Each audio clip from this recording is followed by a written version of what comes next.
Um velho avião a hélice despenca do céu. A manchete foi sabotagem. Os investigadores consideram uma série de possibilidades. São necessários 2 anos para se descobrir a causa da queda. Incrível. Algo nunca visto em qualquer investigação anterior. Eles olharam para aquilo e disseram, nossa, como é que isso pode acontecer? Isso levaria a prisões do outro lado do mundo. E levantaria a questão da segurança de um dos aviões mais importantes do mundo, o avião presidencial.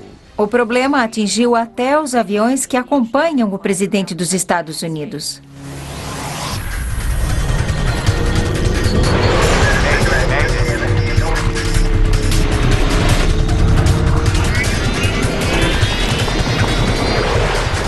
Mayday, desastres aéreos. Esta é uma história real baseada em relatórios oficiais e relatos de testemunhas. Algumas cenas foram dramatizadas. Falha silenciosa. 4h30 da tarde, 8 de setembro de 1989.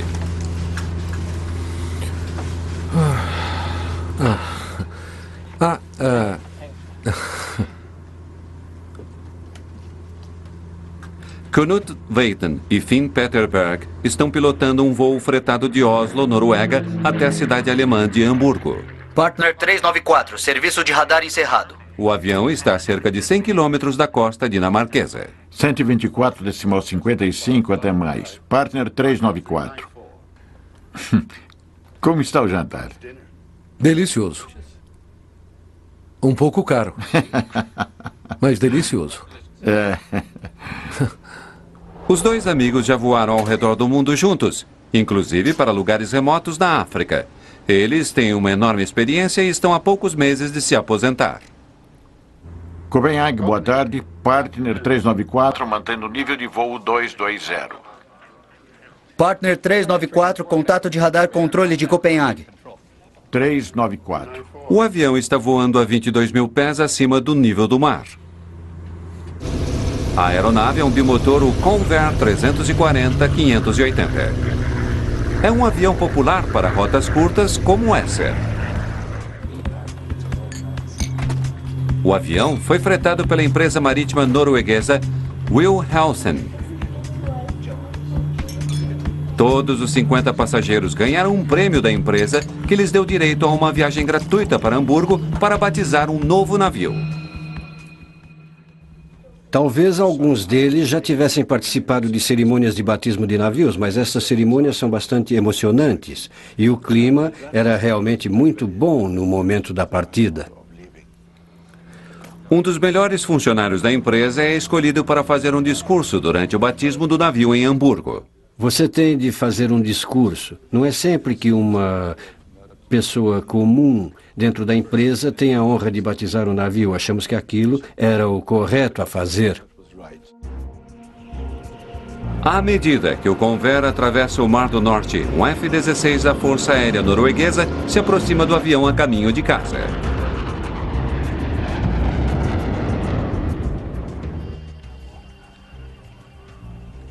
Oh, olha só aquilo, às 11 horas.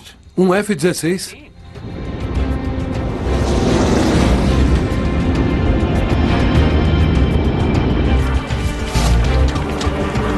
De repente, o avião sofre um choque violento.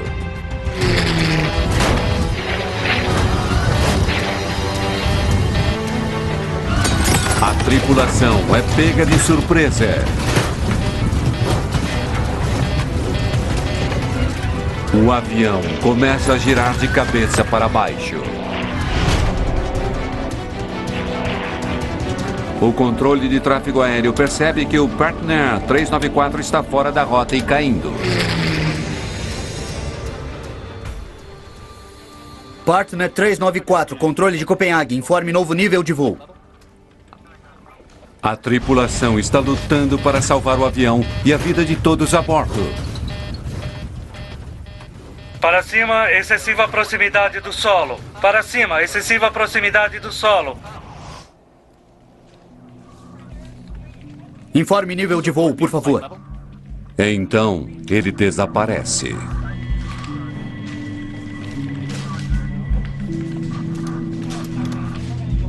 Ao que parece, o voo fretado caiu no mar. Partner 394 em rota para Hamburgo está fora do radar.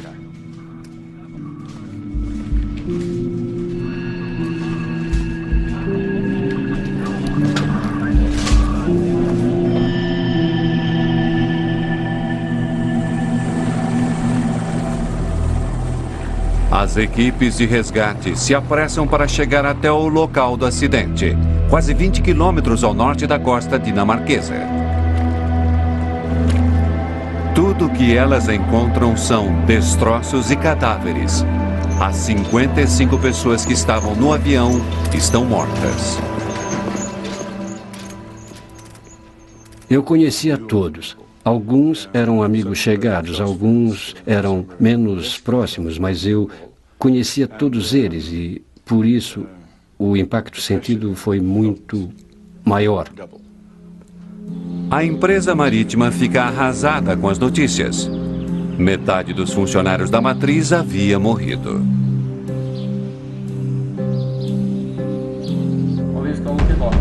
É o maior desastre aéreo na história da Noruega. A nação está em choque. Jan Ovind é um jovem repórter do maior jornal da Noruega.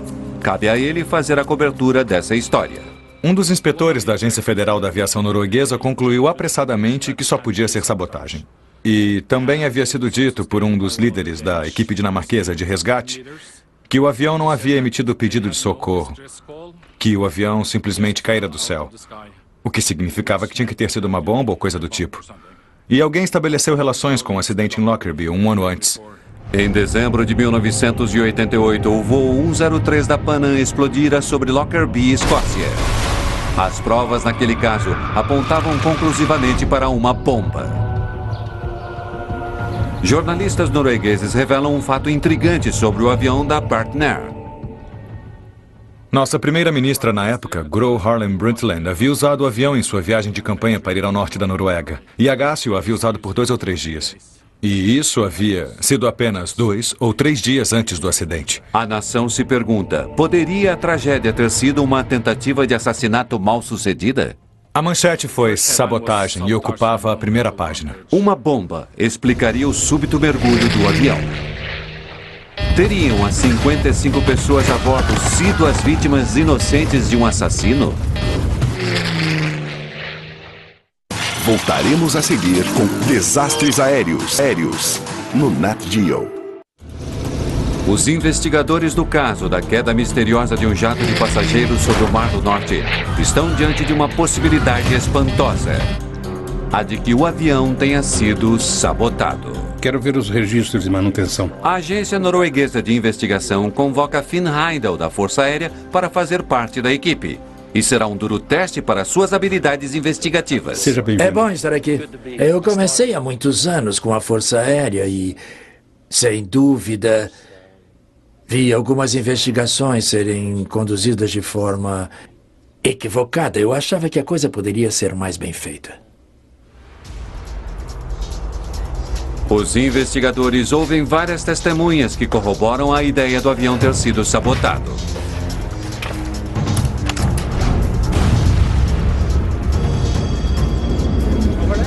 Um jovem alega ter ouvido um som como de um canhão vindo do local do acidente na costa dinamarquesa. Pode ter sido a explosão que derrubara o avião da Partner. Equipes de resgate vasculham o mar em busca de destroços na superfície das vítimas do acidente. No final, todos os corpos, com exceção de 5 deles, são encontrados e levados para passarem pela autópsia na Dinamarca. Um mês depois do acidente, os investigadores ainda estão ocupados recuperando destroços no fundo do mar. Eles traçaram a posição dos destroços no solo do oceano usando um sonar de varredura lateral. O sonar emite ondas de som que são refletidas ao encontrarem objetos. O equipamento de sonar traça um quadro incrivelmente preciso dos destroços que estão debaixo d'água. Isso ajuda os investigadores a verem que as partes do avião estão espalhadas sobre uma área de 2 quilômetros de largura. Trata-se de uma evidência importante. Estava claro que a aeronave havia se desintegrado no ar. Ela não estava inteira ao atingir o mar. Isso estava claro. A desintegração no ar sugere que uma bomba havia derrubado o avião. Mas levará semanas para se provar isso. Enquanto isso, os investigadores esperam que as caixas pretas do avião forneçam uma visão mais imediata sobre o acidente. O gravador de voz do avião e o seu gravador de dados são recuperados do fundo do mar e enviados a laboratórios para serem analisados. As duas caixas foram danificadas no acidente. Investigadores esperam que o dano às caixas não tenha afetado os dados. Vejamos o que temos aqui. O gravador de voz pode ter captado uma conversa entre os pilotos capaz de explicar o que aconteceu a bordo. Aviônica CVR? Acionado, como necessário. Sistema AutoFeather? Acionado, 2 vezes. Em geral, o dispositivo registra os minutos finais de um voo, mas esse gravador de voz fez o oposto. Luzes beta desligadas. Sua potência. Ele registrou o início do voo, mas então misteriosamente parou de gravar pouco antes de o avião decolar. Bem, ele registrou a conversa em terra, mas tão logo o motor foi colocado em RPM normal para decolagem, a gravação parou. Aquilo foi uma decepção para nós. Entretanto, o gravador com problemas captou uma intrigante conversa entre os pilotos. Como está o tempo em Hamburgo? Céu claro e boa visibilidade. Eu espero que continue assim. O gravador revela aos investigadores que o voo 394 começou com um problema incomum. A Partner estava em dificuldades financeiras e descobrimos que, poucas horas antes da decolagem do avião, as autoridades da aviação norueguesa haviam enviado um telex dizendo aos aeroportos que não permitissem a decolagem de nenhum avião da Partner, pois eles deviam muito dinheiro em custos e honorários não pagos. Não vão nos liberar para a decolagem até que pagamos as contas de Catherine. Quanto você tem aí com você? Sério? É.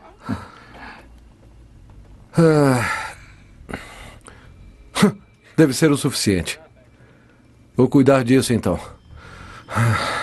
O copiloto foi forçado a deixar a cabine para pagar os fornecedores pelas refeições a bordo.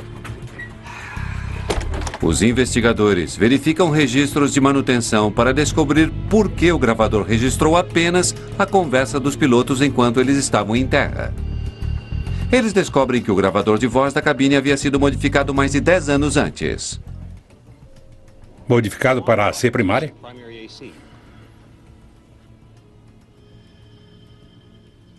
Luzes beta desligadas. Ele havia sido modificado para que quando os motores estivessem com potência total para decolagem, sua potência, o gravador passasse automaticamente das baterias do avião para seu gerador. E aquela modificação não estava funcionando naquela aeronave. Nenhum dos pilotos percebeu que quando os motores foram levados à potência total para a decolagem, a potência para o gravador fora, na verdade, cortada. Sempre que há uma investigação sobre os componentes básicos de um avião, como um gravador de voz da cabine ou um gravador de dados do voo que não funcionam corretamente, isso nos leva a perguntar se a manutenção foi feita por inteiro e também se houve continuidade da operação de segurança nas aeronaves. O gravador de voz com problemas e a conta não paga do serviço de catering levam os investigadores a verificarem mais atentamente a história do avião e da empresa que o possuía, a Partner Airlines. A Partner operava uma frota de aviões, na maior parte antigos, que voavam para destinos do norte europeu. O Convair, que caíra no Mar do Norte, era uma das mais recentes aquisições da empresa. Mas o avião tinha 36 anos e uma história complicada tanto de propriedade quanto de modificações. A maior mudança era relativa aos motores do avião. A modificação importante seria o aprimoramento dos motores para motores a turbina. Em aviões a hélice movimenta o ar para trás, impulsionando o avião para frente. Os primeiros aviões a hélice usavam motores a pistão para fazer girar a hélice. Mas os motores a turbina, que usam uma série de ventiladores e não pistões para comprimir o ar, geram muito mais potência. Heindel fica sabendo que em 1960, os motores a pistão originais do avião haviam sido removidos e turbohélices novas e potentes haviam sido colocadas nas asas. Era uma modificação que daria mais potência ao avião, mas que poderia representar um risco.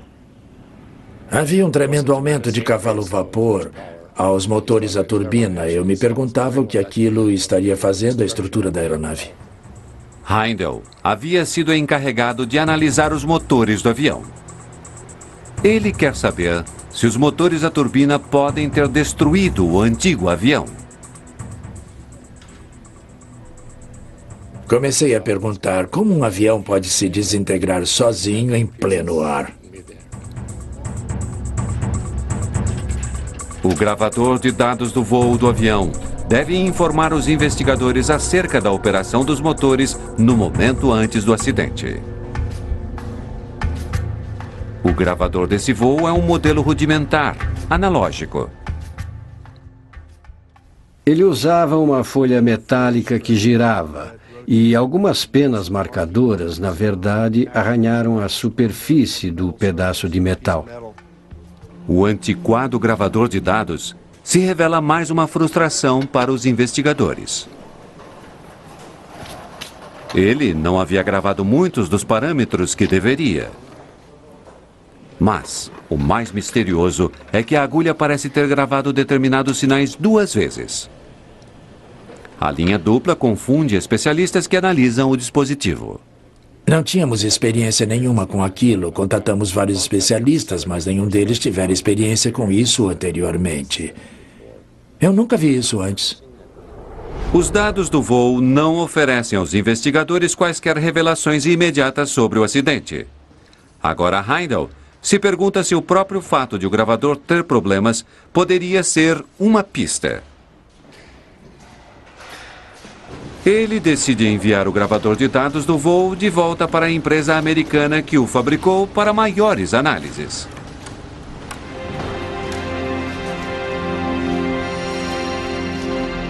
Os investigadores reconstroem meticulosamente o avião da Partner.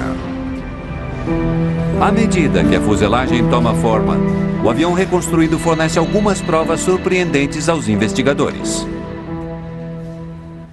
A única coisa que poderia destruir a aeronave em nível de cruzeiro seria uma explosão.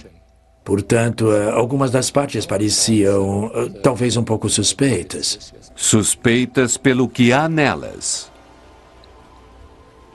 Havia boatos de que haviam sido encontrados explosivos no avião da Partner.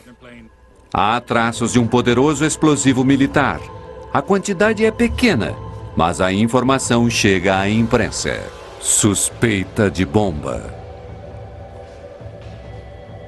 O resíduo de explosivo poderia ser de uma bomba a bordo do avião ou de uma outra fonte.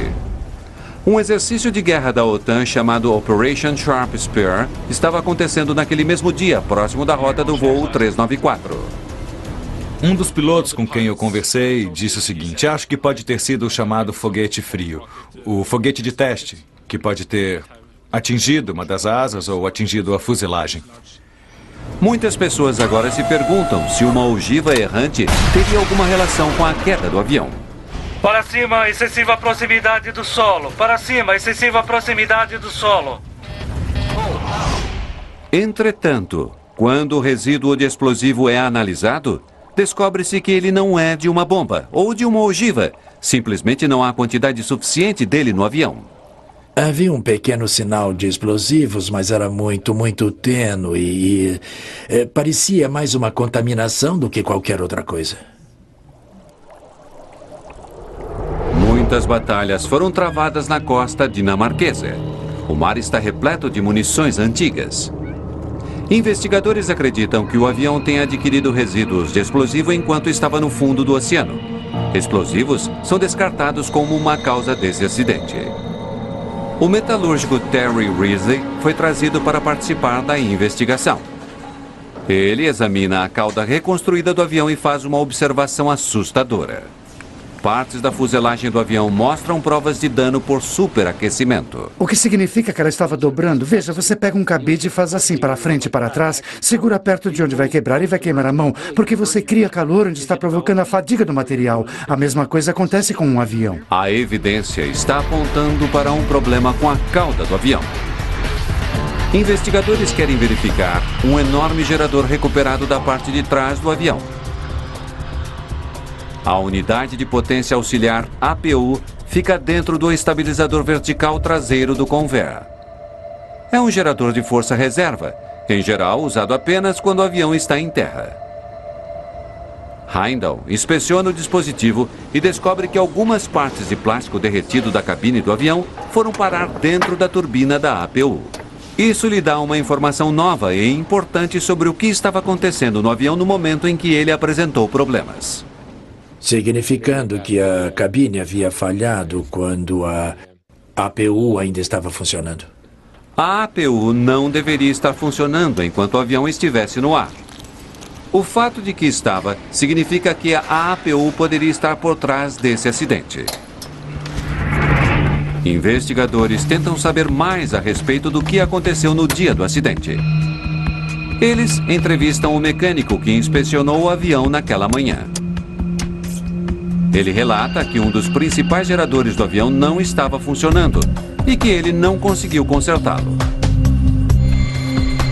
As normas exigem que o avião tenha 2 fontes de potência antes que tenha permissão para decolar. O copiloto surge com uma solução que irá permitir que o avião decole. Ele diz à empresa aérea que irá usar a unidade de potência auxiliar durante todo o voo, substituindo o principal gerador que está com problemas. Coloque isso no diário de bordo. Liberado para voo com a APU em operação. Vamos usar a APU para termos potência do lado esquerdo do sistema C. APU entrando em operação.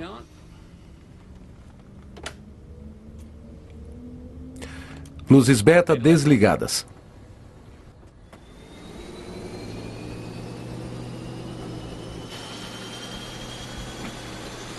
Sua potência?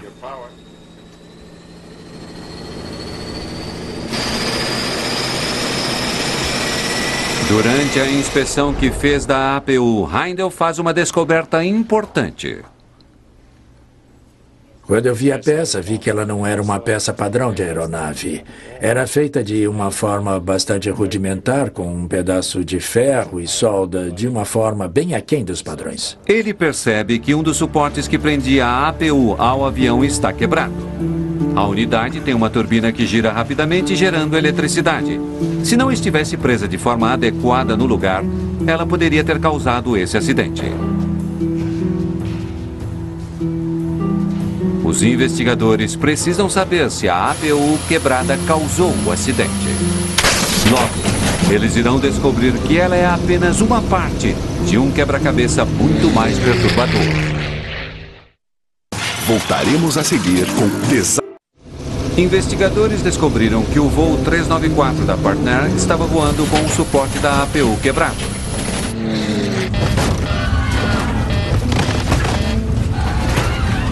O metalúrgico Terry Risley testa exaustivamente a peça quebrada. Inicialmente achei que a solda era ruim, provavelmente inadequada. Risley quer saber quando o suporte quebrou. Se quebrou durante o último voo do avião, isso poderia explicar o acidente. Eu podia ver as marcas do impacto e as marcas progressivas nele, o que mostrava que ele não havia falhado em uma única sobrecarga durante esse último voo do acidente. A maneira como o suporte quebrado está gasto também diz a Risley que o suporte que prendia a APU no lugar não quebrou no dia do acidente. Ele estava quebrado muito antes do voo 394 decolar. Agora os investigadores precisam saber que efeito o suporte quebrado teve no voo. 40.000 RPMs causará um grande estrago. A APU é um grande giroscópio com uma tremenda quantidade de energia quando está girando. E se aquela energia é transmitida para o que está ao redor, para a fuselagem, para a estrutura, isso pode causar um impacto em todo o padrão de vibração da cauda. Investigadores querem saber se alguém havia sentido vibrações nesse avião. Entrevistas com pessoas que voaram nele fornecem algumas respostas. Agradeço por ter vindo.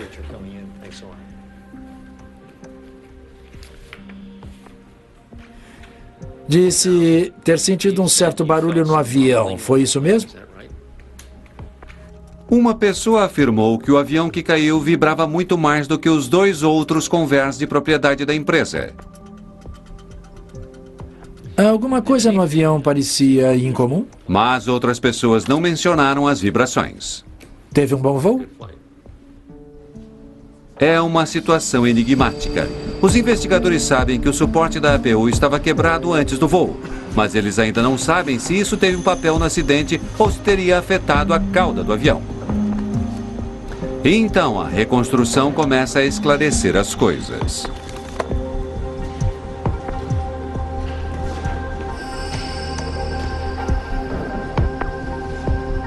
Heindel descobre que 2 portas da cauda do avião não haviam sido encontradas. Quando montamos novamente as partes da cauda, vimos que o leme havia sido rasgado em 2 pedaços grandes e algumas partes estavam faltando. As portas entre o estabilizador e o leme estavam faltando. As portas de acesso são 2 portas pequenas localizadas na asa vertical do avião. Elas permitem que os mecânicos tenham acesso a pesos dentro da asa, que controlam o movimento do leme. Heindel faz uma descoberta dramática acerca das próprias portas. Elas foram construídas com um revestimento de alumínio em forma de colmeia. Através de sua experiência na Força Aérea, Heindel sabe que esse material possui uma propriedade singular. Trata-se de uma fina folha de alumínio, como vocês a conhecem, com boas propriedades reflexivas para radar e é bastante leve. Os militares a usavam para despistar os sinais de radares. Eles a chamam de chaff. Agora os investigadores se dão conta de que o objeto não identificado captado pelo radar sueco era provavelmente um pedaço de uma das portas de acesso. Mas quando relacionamos as portas que faltavam no revestimento alveolar com os dados do radar, soubemos que aquilo havia acontecido em altitude de cruzeiro, porque o objeto que caía lentamente havia vindo de um nível bastante alto, praticamente altitude de cruzeiro. Investigadores concluem que a cauda começou a se quebrar a 22 mil pés antes de o avião mergulhar dos céus. Mas por que as portas teriam caído em pleno voo? O que quer que tenha levado as portas de acesso a serem arrancadas provavelmente causou o acidente. Investigadores sabem que os contrapesos do leme estão localizados dentro das portas de acesso. Se um leme se movimentar com violência demais de um lado para o outro, o mesmo acontece com os pesos. Encontramos partes suficientes para mostrar que eles estavam batendo nessas portas, e os primeiros componentes a se soltarem foram os revestimentos alveolares. Investigadores concluem que por volta do momento do acidente, alguma coisa fez com que o leme balançasse violentamente de um lado para o outro, mas eles ainda não sabem o que foi. A APU, com o suporte isolador de choque dianteiro quebrado durante o voo, não levaria o avião e a cauda a se desintegrarem. Deve ter havido outros fatores para que aquilo acontecesse. Investigadores continuam a busca por esses outros fatores. E então, a empresa aérea Partner sugere um. Eles chamam a atenção para o F-16 que passou pelo avião minutos antes de o avião sair do curso. Não, olha só aquilo, às 11 horas. Um F-16. A Partner alega que o jato militar estava voando mais rápido do que deveria. Eles também acreditam que o F-16 chegará muito mais perto do avião do que o que fora oficialmente relatado.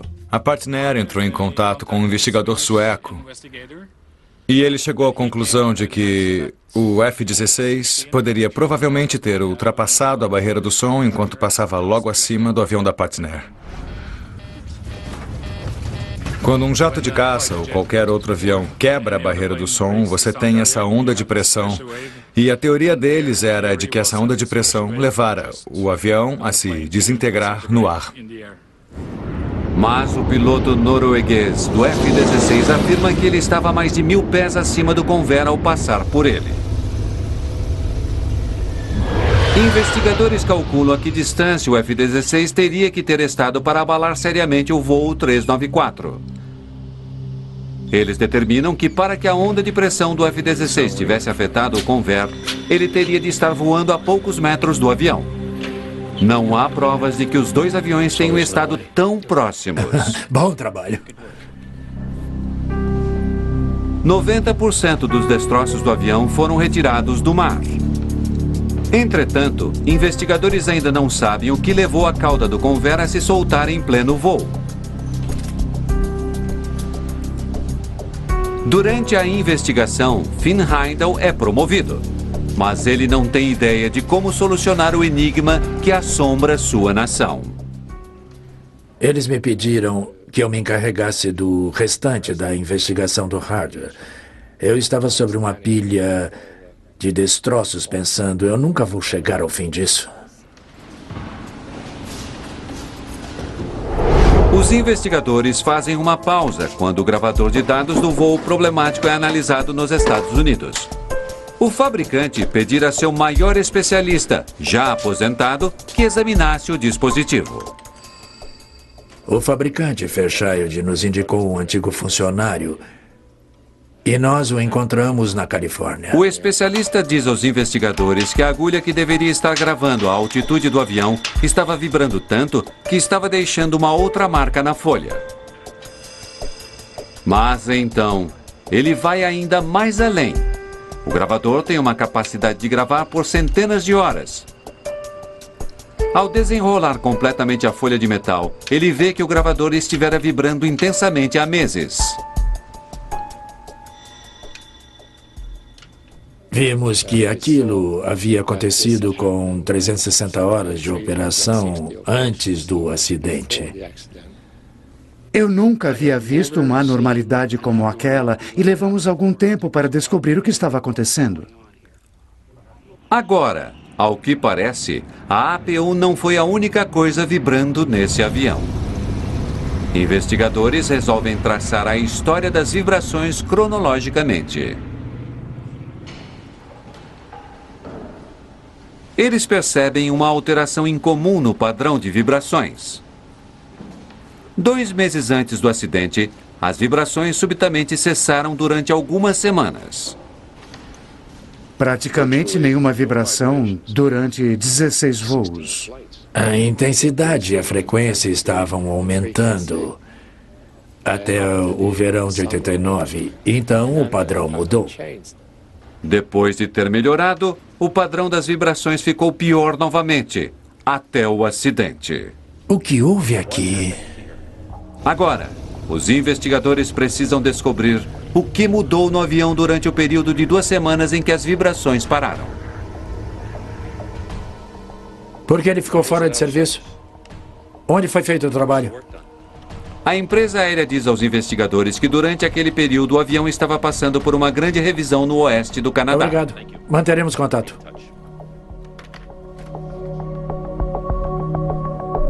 O trabalho fora feito pela antiga proprietária do avião, uma empresa canadense especializada em serviços de manutenção em Convair. Durante os vários voos de teste lá realizados, o gravador de dados do voo não registrou praticamente nenhuma vibração excessiva. Esse padrão consistente continuou em vários voos com passageiros depois que a revisão foi feita e o avião voltou para a Noruega. Investigadores examinam os registros de manutenção. Heindel descobre que durante a revisão, mecânicos encontraram sinais de desgaste em um dos 4 parafusos que conectam a asa vertical à cauda do avião.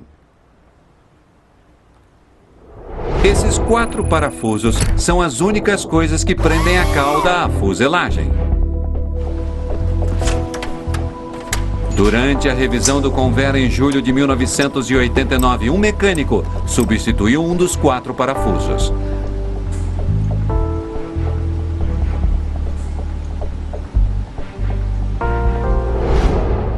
A informação do gravador de dados do voo revela que as vibrações na cauda cessaram logo depois que aquele parafuso foi substituído.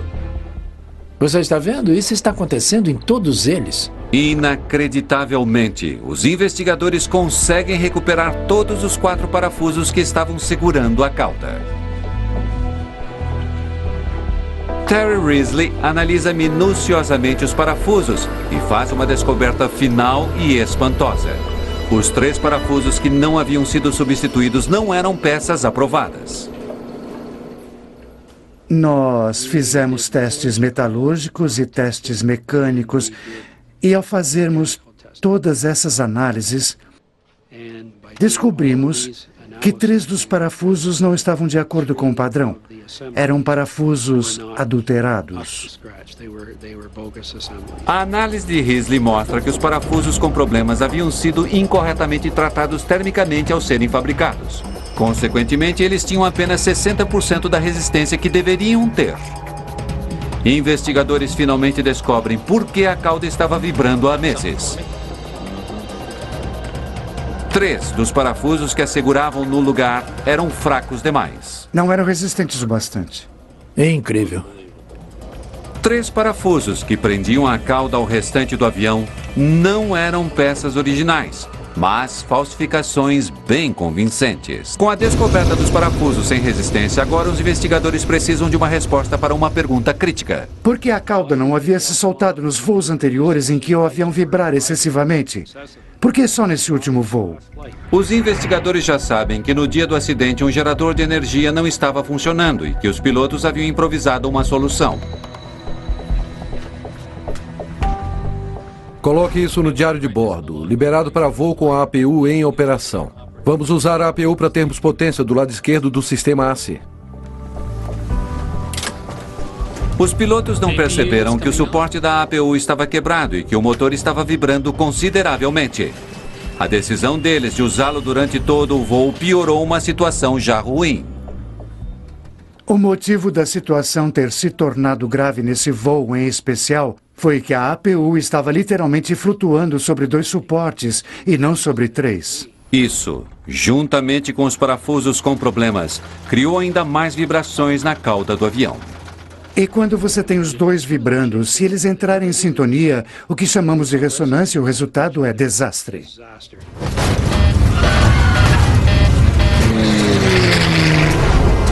Os investigadores concluem que as vibrações na cauda e as vibrações da APU podem ter se combinado e se tornado uma força letal. Isso foi o que recebemos do pessoal do MIT. Tecnicamente, as vibrações podem ter desintegrado o avião. Se os 2 itens soltos começam a vibrar na mesma frequência ou em um múltiplo daquela frequência, temos o que é chamado de harmônico duplo. E uma vibração está alimentando a outra, elas estão se alimentando e tornando a outra cada vez pior.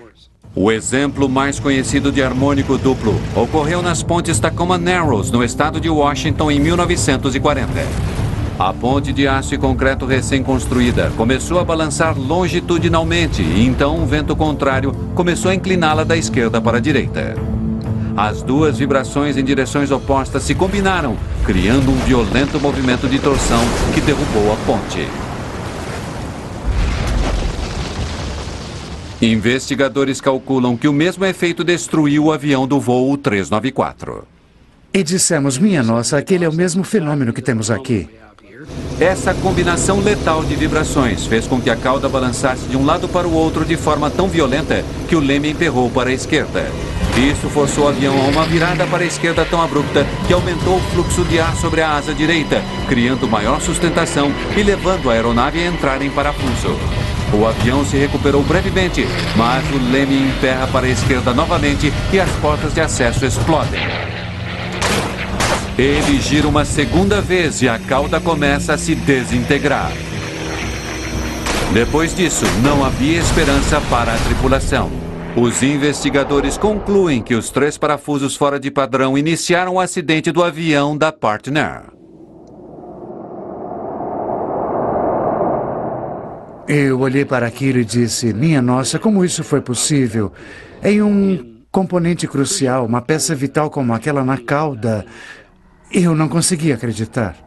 O relatório acerca do voo 394 da Partner deixa a indústria da aviação em choque. É a primeira vez que um acidente aéreo fatal é associado a peças de reposição não aprovadas. Isso levanta uma questão assustadora. Quantas das peças sendo colocadas em aviões do mundo todo são falsificadas? O acidente com a Partner foi um acontecimento que, na verdade, fez as pessoas começarem a reconhecer o problema de peças não aprovadas e o fato de que os estoques de peças de aviões no mundo todo estavam, na realidade, contaminados. Há 6 milhões de peças em movimento apenas em um 747. O negócio de peças de reposição movimenta uma indústria de 45 bilhões de dólares. Na época do acidente, aquela indústria era em grande parte não regularizada. Mary Schiavo é a ex-inspetora-geral do Departamento de Transportes, a agência que supervisiona a FAA.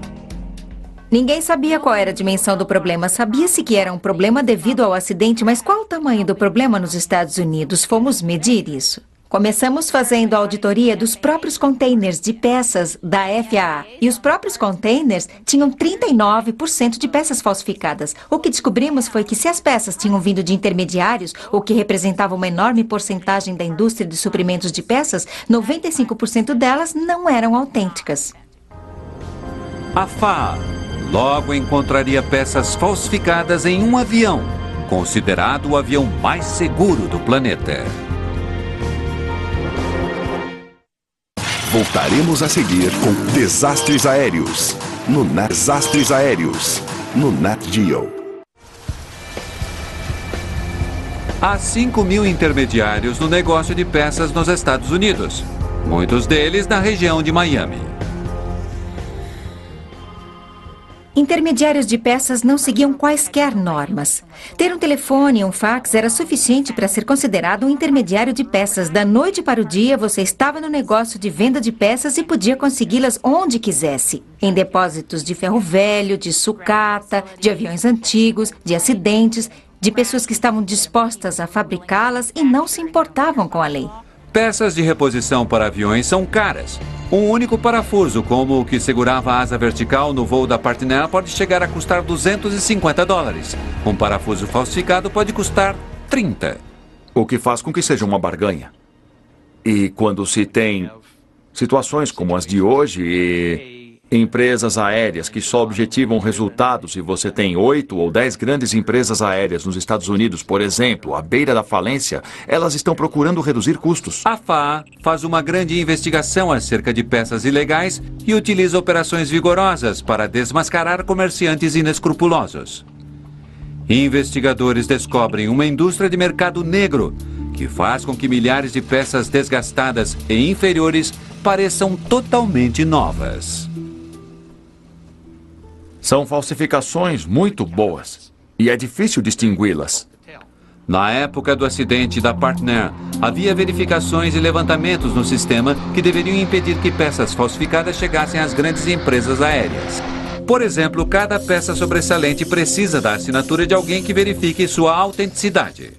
É preciso haver alguma documentação que afirme que a peça está em condições de ser usada em um avião. Deve haver um relatório de manutenção de algum órgão oficial. Mas os investigadores descobrem que, além de um enorme mercado de peças de reposição, há também um mercado em expansão para adesivos falsos da FAA.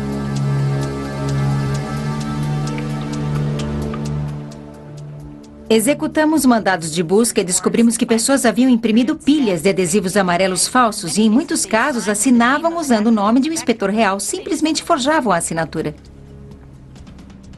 Nesse negócio, o adesivo vale mais do que a peça. Inicialmente, os investigadores acreditam que o problema envolva, na maior parte, empresas aéreas menores.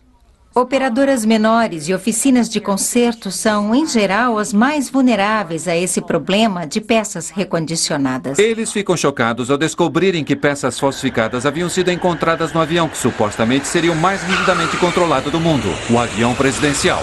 Isso atingiu o que muitas pessoas consideram ser literalmente os mais altos níveis da aviação.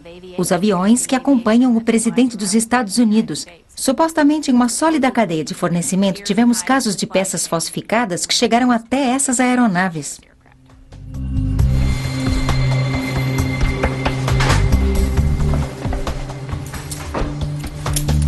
A FAA reage rapidamente. Mais de 100 revendedores são presos. A cada condenação, conseguimos aumentar o nível de consciência, não apenas do problema, mas acerca das duras consequências caso você queira colocar em risco a vida de alguém. E, na verdade, eu acho que a coisa mais importante que fizemos foi conseguirmos a condenação dos criminosos. Como resultado de sua investigação, a FAA institui um sistema muito mais rigoroso para a documentação de peças de aeronaves. Eles ameaçam empresas aéreas com acusações criminais, caso elas tenham conhecimento e aceitem peças falsificadas. Hoje as coisas são diferentes porque temos todo um conjunto de normas, muito mais do que tínhamos nos anos 80 e 90 para lidar com um problema. É preciso que o mecânico, que na verdade usa as ferramentas com o máximo de sofisticação, tenha conhecimento suficiente para perceber quando uma peça é ruim, quando um documento não tem validade, e é possível conseguir isso. As novas normas alcançam seu objetivo. Nas 2 décadas após o acidente do Partner 394, não houve acidente fatal algum atribuído a peças falsificadas.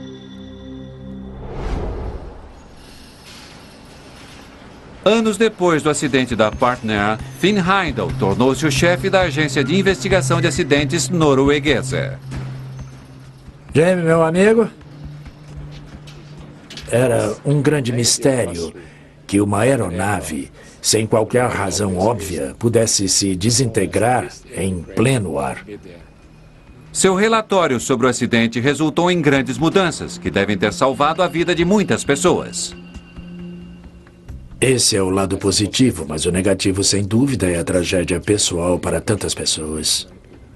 Uma das menores peças em um avião fretado norueguês falhou em 1989. Depois que os investigadores descobriram a causa daquele acidente, passageiros no mundo todo estão mais seguros e com uma menor possibilidade de estar em um avião com peças falsificadas. Versão brasileira.